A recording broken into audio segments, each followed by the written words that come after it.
día acá en Buenos Días Región y tengo el agrado, el sincero placer de presentar a Marcelo Águila y de Jonathan Cárcamo, los amigos de Crop. Acá al emprendedor no para. Bienvenidos nuevamente a su casa, amigos. Bien feliz de compartir el espacio con ustedes porque debo confesar, este es el espacio más entretenido que tiene el programa. pero ¿cómo no podés decir eso? Por gente que vino antes de nosotros. No te descuadres. Es que una cosa igual es darle la relevancia, pero hay unos espacios que pueden ser un poco más lúdicos. Ah, claro, sí, nosotros somos. Se le puede dar eso sí. otra mirada y un poco más de relajado, porque claro, lo otro tiene un carácter más informativo, en fin. Sin duda. Este es el momento un poquito más para relajarse. Y bien, como yo les decía, era la parte que más me gusta porque yo como espectador veo el espacio. Y he visto ahí que con Mauro tienen la dinámica respecto de comenzar a comentar más o menos lo que ustedes ofrecen dentro de lo que es la página de Crop. Y respecto de eso, Marcelo, quería comenzar consultándote a ti respecto de las advertencias en los tweets de Donald Trump. Oye, de eso, sí, bueno, esta elección en realidad gringa yo creo que ha marcado un precedente en varios aspectos. Comunicacionalmente fue súper entretenida además de ver.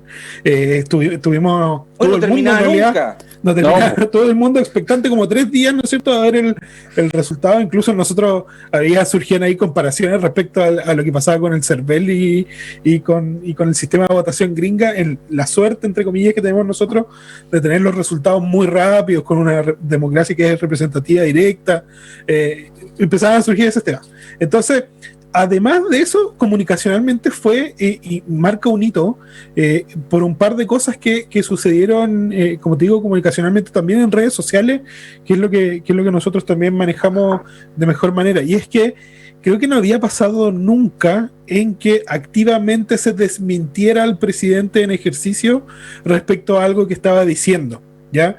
Y pasó por una serie de medidas que tomó Facebook y que tomó Twitter, también precedidos por lo que había pasado ya con los casos de Cambridge Analytica. Nosotros aquí lo hemos conversado con Mauro. De hecho hay documentales en Netflix que tratan acerca de este tema y cómo Trump ganó la elección pasada en base a fake news. Y se dio hoy día la contra de que ya parece que no va a resultar más el jueguito de las fake news, porque todos o en todos lados le pusieron un pare a esta información que estaba dando Donald Trump. Para ponerlo en contexto, Donald Trump obviamente no quería reconocer su derrota y empezó a acusar fraude electoral, ¿ya? Lo hizo como siempre lo hace en sus plataformas, en Twitter principalmente, pero las redes ya habían empezado a tomar medidas respecto a esto y habían hecho nuevas políticas para contrarrestar las fake news. Entonces, ahora cuando Trump acusó fraude electoral, le aparecía un mensajito debajo que decía algunos de los contenidos de este tweet no están verificados, es decir, ¿no es cierto? Aparecía esa advertencia para quienes están leyendo los tweets, ¿ya? Entonces, es una forma Marcelo, si me permite, estamos compartiendo ahora la pantalla respecto del tweet en particular. Y claro, para tenerlo ahí en contexto, en inglés, por supuesto, pero en español decía, alguna parte o todo el contenido compartido en este tweet, o sea, los 140 caracteres han sido objetados y puede ser engañoso respecto de cómo participar en una elección u otro proceso cívico. Súper claro y súper específico. Este caballero puede estarle metiendo el dedo en la boca. Sí, de hecho, una de las arremetidas más fuertes, todos lo vimos, fue cuando los medios de comunicación cortaron su discurso. Entonces, Estados Unidos, si bien tiene una alta conectividad o a nivel de usuarios, que se llama, en redes sociales, y también tiene una de las mayores poblaciones de bots y de como robots que generan información falsa y se meten como en estos temas que son como bien jugosos, que le decimos nosotros.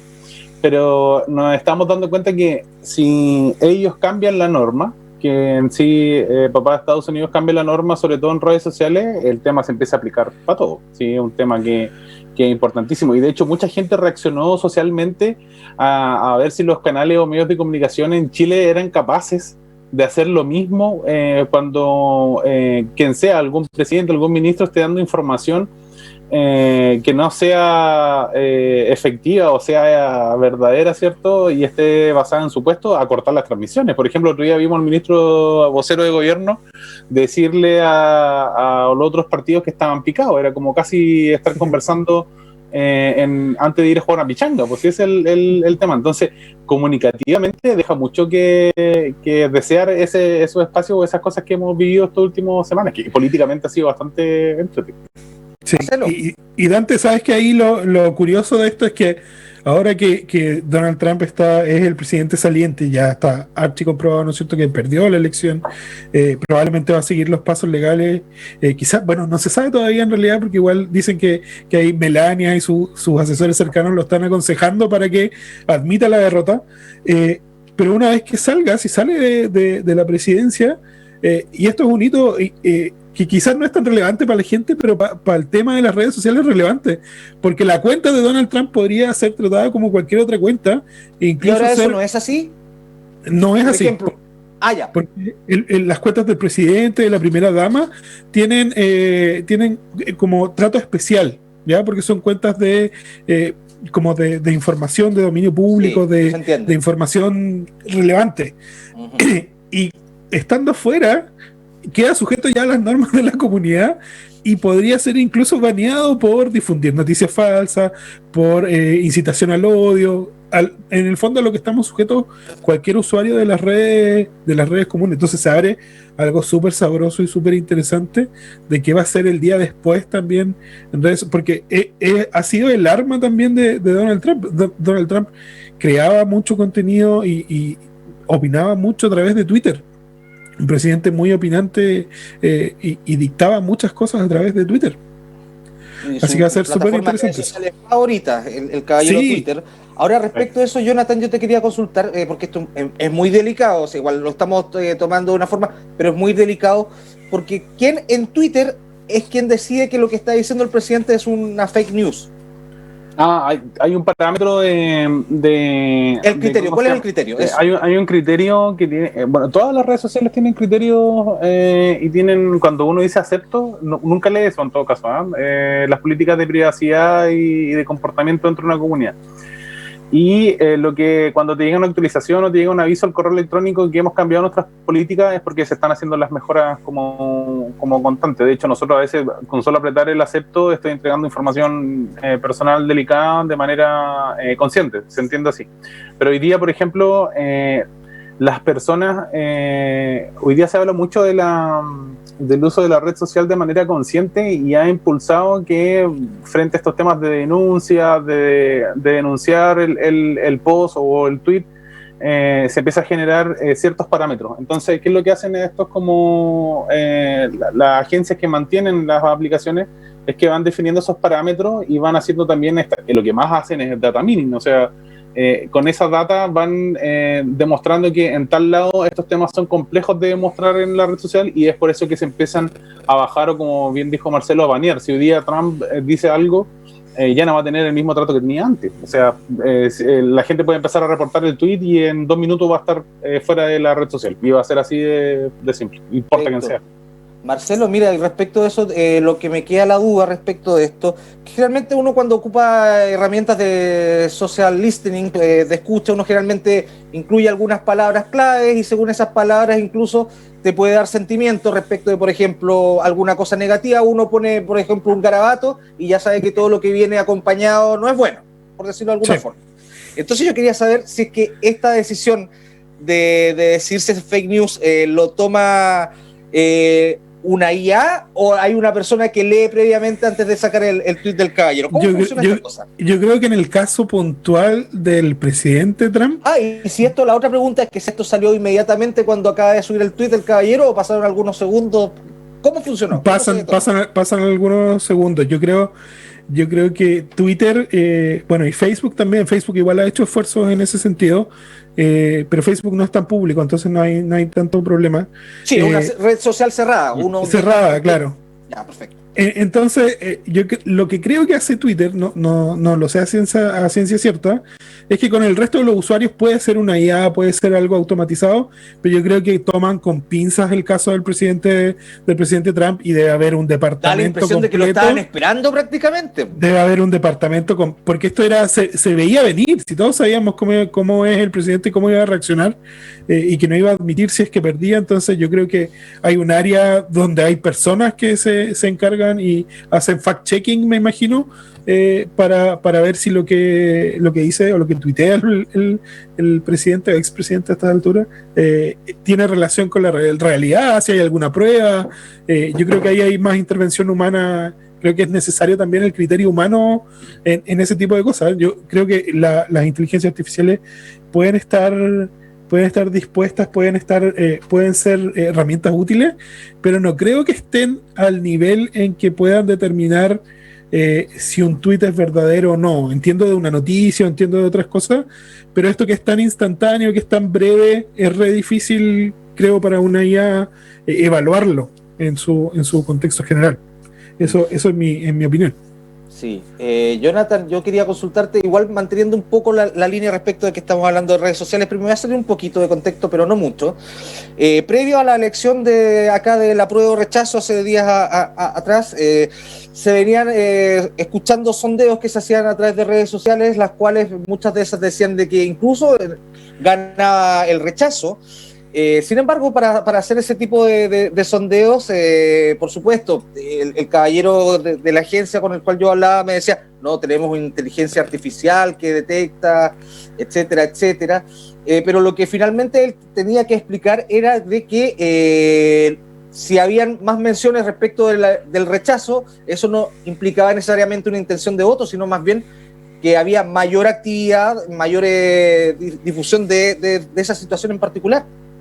Lo que pasa es que hoy día se aplica, sobre todo en los contextos políticos, algo que se llama el Machine Learning y que está considerado como una de las agilidades, en español es como una agilidades de proceso.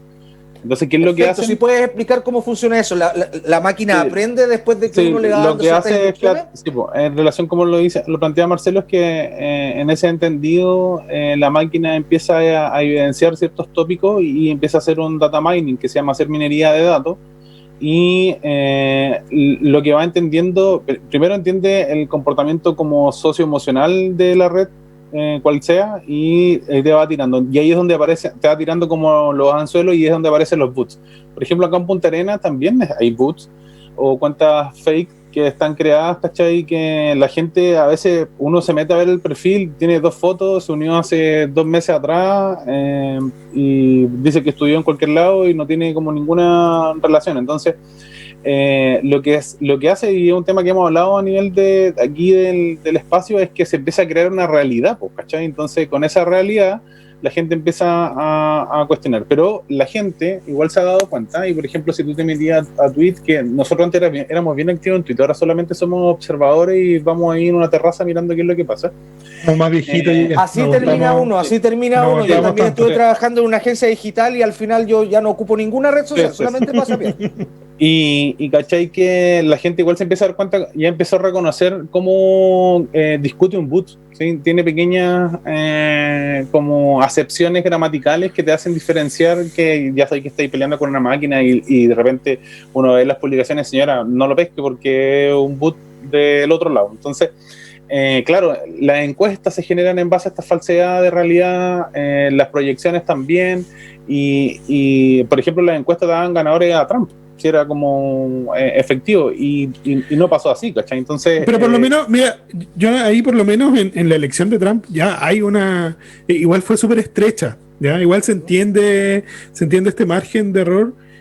Pero si algo hemos aprendido es que las redes sociales no son predictores de elecciones, nunca le han achuntado. Exacto. ¿Ya? En redes sociales ganaba París, en redes sociales ganaba Marcel Claude, y ya hemos visto que no es así, porque al final terminan, y esto de en base a un reportaje de CIPER, que igual lo conversamos con Mauro hace un par de semanas, respecto a las cuentas anómalas, como bien dice Jonathan, son de repente pocos, pero hacen mucho ruido. Tienen la capacidad de amplificar mucho un mensaje artificialmente y dar la sensación de que estamos en igualdad de condiciones o de que hay esto que se habla tanto hoy en día de la polarización, ¿no es cierto?, de extremos, al final son un puñado que están muy activos, y siempre hay que recordar que las redes sociales no representan a toda la sociedad, no toda la sociedad está en redes sociales, no todo el mundo, y a veces los que somos más, tú mismo lo dijiste antes, los que de repente somos más espectadores de las redes sociales que activos participantes. Entonces yo quizás tengo un punto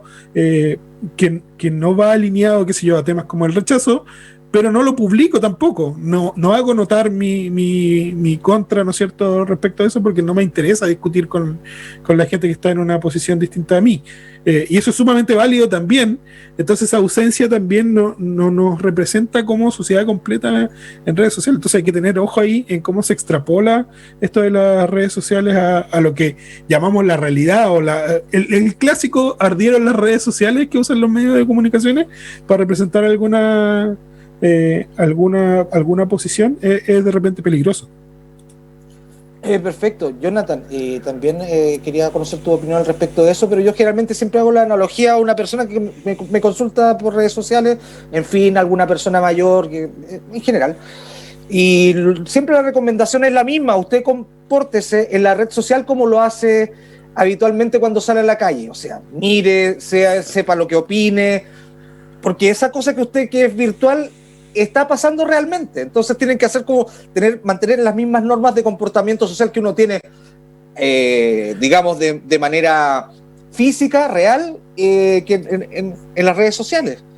En el sentido de que, bueno, finalmente vamos a descubrir si usted tiene una cuenta falsa, si que usted está apelando al amigo y piensa que no lo está escuchando, ojo, que lo está viendo, etcétera. Sí, es bastante complicado. Mira, yo hace un tiempo atrás hacía clases de ética profesional en uno de los centros donde trabajo, y hablamos un poco de esto, pero es bastante complicado porque hoy día, bueno, hace poco salió una película que es muy buena, que está en Netflix, que se llama Hater. La expansión del odio es súper fácil, porque cuando algo nos molesta no tenemos la capacidad de control, y es donde aparecen... a veces, yo por ejemplo antes me metí muy temprano a la red social y de repente veo que alguien ya estaba echándole perdón el chilenismo, una puteada a alguien. Entonces digo, ¿en serio? Veí una publicación a las 8 de la mañana y ya estoy peleando con alguien.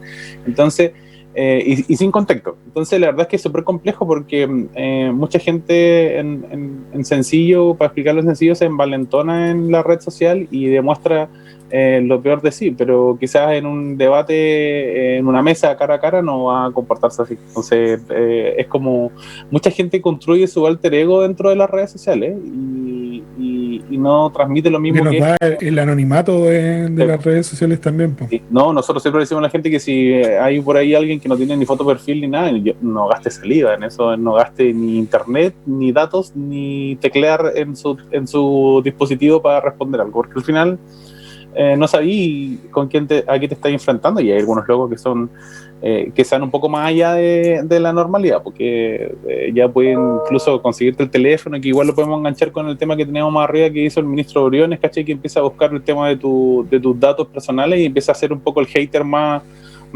complejo, entonces igual hay que tener cuidado.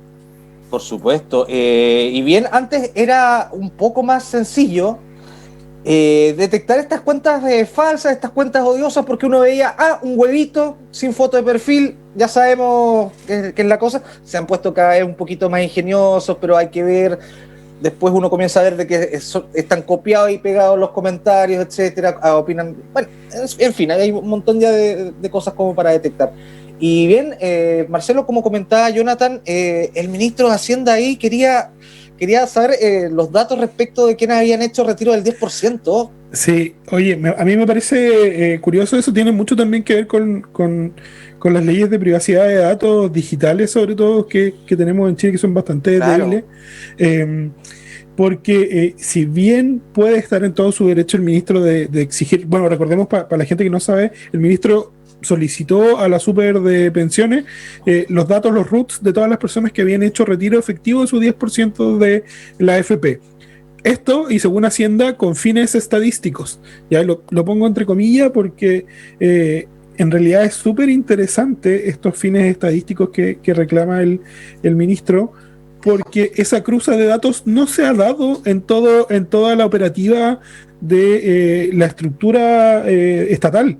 ¿Ya? Cuando veíamos lo que pasaba con el bono clase media, los datos no estaban cruzados con quienes habían recibido el bono que era para la familia, no recuerdo el nombre ahora. Marcelo, disculpa que te haga, hay una interrupción, pero el punto está muy bien y quisiera hincarle un poquito más ahí, porque para una estadística, y una estadística por lógica es un patrón, un número, sí, etcétera, no es una individualización, porque no es una estadística. Entonces, ¿para qué querían el dato de prácticamente dónde vivía el caballero? Porque con el RUT ya lo sabes todo.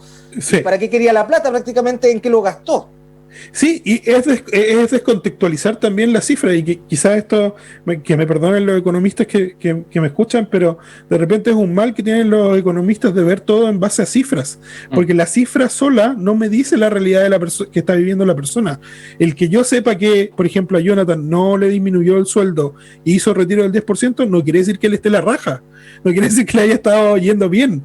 Porque ahí tendría que estar cruzando otras cosas, no sé, si está pagando un CAE, si está pagando un hipotecario, si tiene hijos en la educación superior. Hay una serie de factores que se quitan de la ecuación y hacen un análisis muy sesgado. A mí me da la impresión que es para justificar el punto del ministro. Es para él decir un segundo retiro no es necesario porque miren todas estas personas que pidieron el primer retiro sin necesitarlo.